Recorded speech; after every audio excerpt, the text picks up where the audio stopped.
જય માતાજી, જય મોગલ બધાને મિત્રો. આજે આપણે ફિલ્મ જોવા આવ્યા. આપણે ટિકિટ લઈ લીધી છે પિક્ચરની પુષ્પાની. હવે આપણે મિત્રો ઉપર જઈએ છીએ. હવે આપણે જોઈ લો ઉપર ચડી રહ્યા છીએ મિત્રો.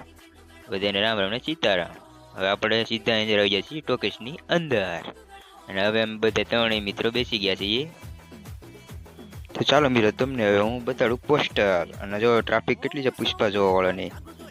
અને હવે આપણે સીધા ટોકીસની અંદર આવી જશે. અને હવે અત્યારે જાહેરાત ચાલુ છે. અને પુષ્પા હવે આપણે થોડીક સમયમાં ચાલુ થશે. અને અત્યારે બધા હવે બેસી ગયા છે. હવે બેસી ગયા. આપણે જોઈએ છીએ પુષ્પા. પુષ્પા પિક્ચર ચાલુ થઈ ગયું છે. કે નહીં ચાલે. અને ઇન્ટરવ્યુ પડી ગયું છે એટલે પછી બધા ઊભા છે. ઊભા થયા બધા જવાનું છે નાસ્તો લેવા. અને પછી આપણે શું હાલો આપણે નાસ્તો લઈ આવશું. હવે પછી હવે લઈ આવ્યા સીધા હવે નાસ્તો ખાતા જ. હવે પિક્ચર અમે પૂરું કરીને મસ્તનું પિક્ચર હતું. પછી અમે જોઈને બધા બહાર નીકળી ગયા.